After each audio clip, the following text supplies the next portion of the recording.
Hey, welcome back, Steeler Nation, to the Steeler Wade Show. My name is Jake Wade. Hope you're having a great Sunday. Pretty nice one for me. Got some beans and ham on the stove. Been cooking all morning. I don't know if you know this or not, but Merril Hoge and Outtake were signed this year to be scouts for the Pittsburgh Steelers. It's something that I'm very excited about this year. The quality of our scouting staff. And just everything that we've been doing is very exciting to me this year. And this is one of the parts that's easy to get excited about.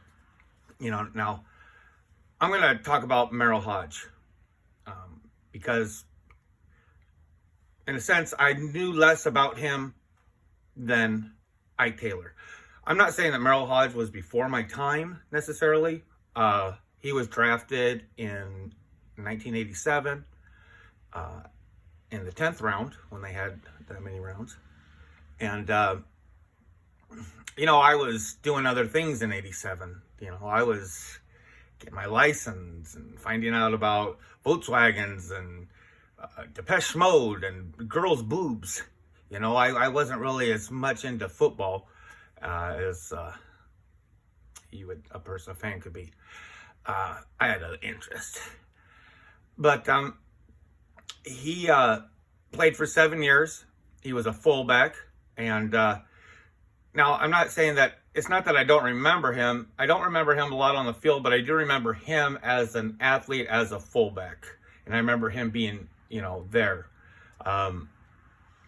Because maybe you, the people that are younger might not realize, way back in the 80s and 90s, the fullback was a really popular position.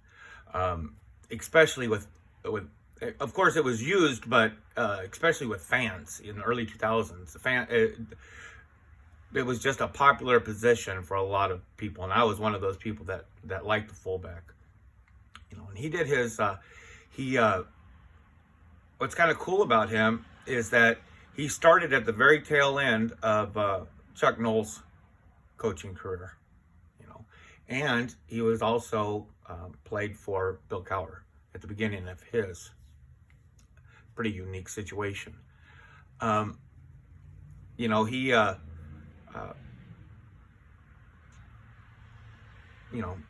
left the Steelers and went on to basically 25 plus years of evaluating. His specialty in the media was evaluating players, evaluating drafts and fits and things like that. He would be on this one new, what's the name of that channel? It was a new channel, ESPN. I don't know if you'd heard of it, but he'd be on there and other media outlets and things like that way back in the beginning. And I think one of the reasons why I'm bringing this up, because recently an old video came out, and this interview was with Merril Hoge and Skip Bayless.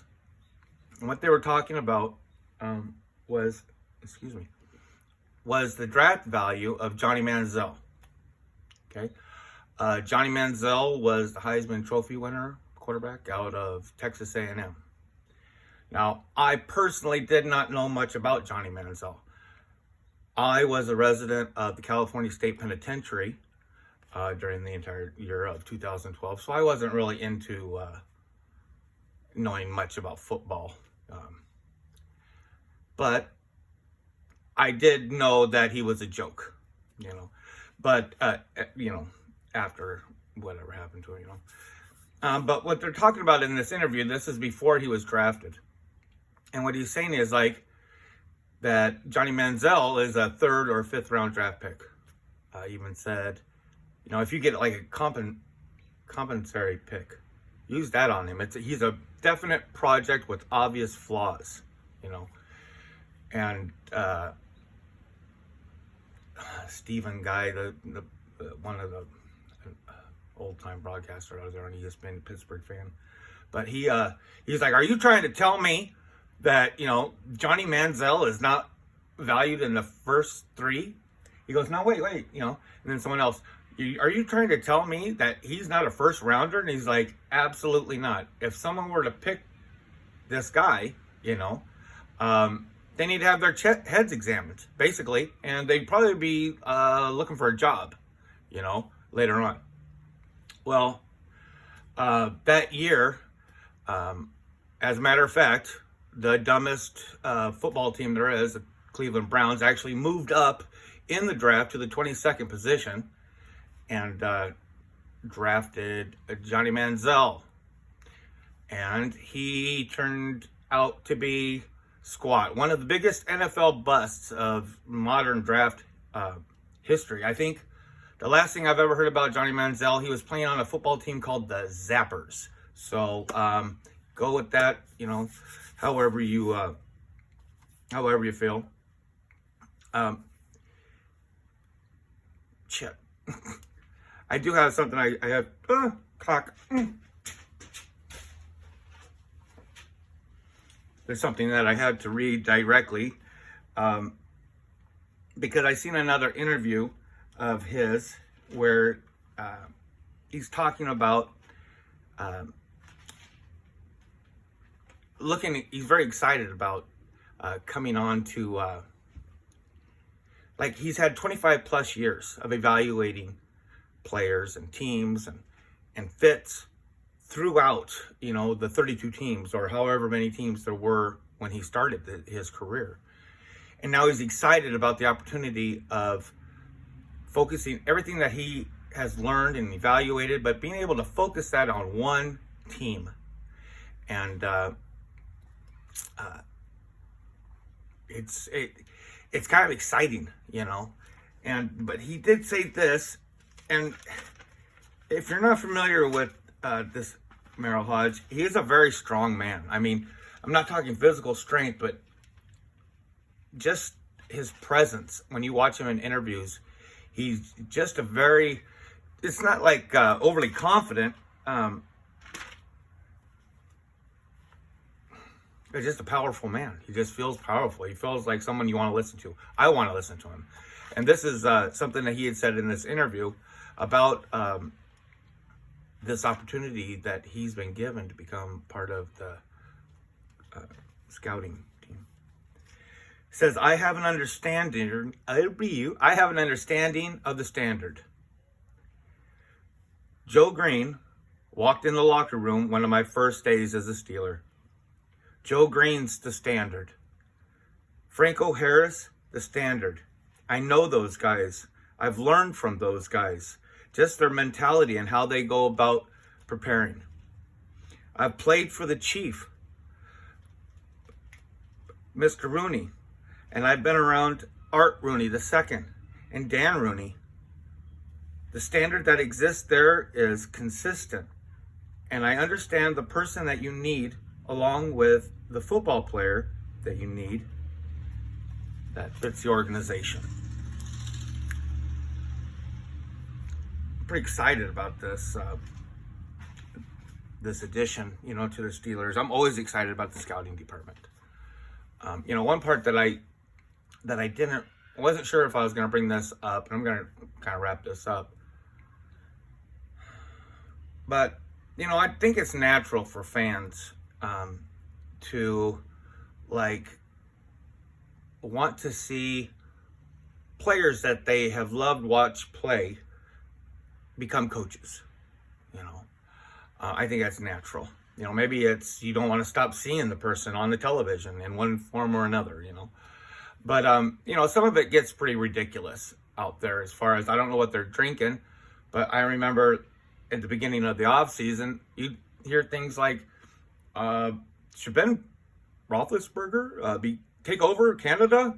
He'd do much better of a job as offensive coordinator, and it's like, it just doesn't work that way. That's just not the way, when these coaches, when these men and women become coaches, it's a process. It's a completely different skill set, as if it's literally an entirely different career, and when you have this new path of a career, things like that, imagine you need to be educated. You need to go to school for your master's, 5 years or whatever, like myself, I'm a commercial carpenter. I'm a journeyman carpenter. I had to go through an apprenticeship program, years and years of just experience, learning a job. In my opinion, the two schools, that people can do to become successful coaches, or just to have opportunities at becoming coaches, is one that you take lower level jobs, possibly in college or smaller schools, but it's going to be like an assistant position, and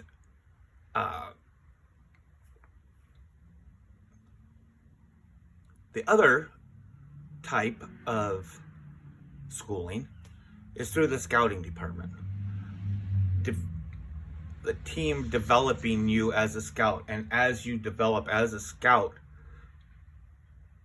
those traits are also, like with taking lower level assistant jobs, those are the two things, in my opinion, that lead to successful opportunities coaching down the line. I'm very proud of Heinz Ward, just throw that out there, what he's doing. But like with the Steelers, it's like, I've said it before in other podcasts, this is like my soap operas. This is my drama. This is my entertainment. This is my ups and downs and emotions and heartache and mad and hope and fear and guessing, and it's like my stories, and maybe with the new hires of Ike Taylor and Merril Hoge, maybe we're seeing the very beginning of something special. Folks, thank you very much. I hope you have a great Sunday. Hope you have a great week whenever you're seeing this. And if you like what you heard, please hit the like button. And if you want to hear more of it, please hit the subscribe. If you could share my podcast, I would appreciate it on Twitter, Facebook. I will try to put the links down below for those two interviews I talked about, the one with Skip Bayless and also the one that was done by the Steelers organization. So take care, everybody. Go Steelers.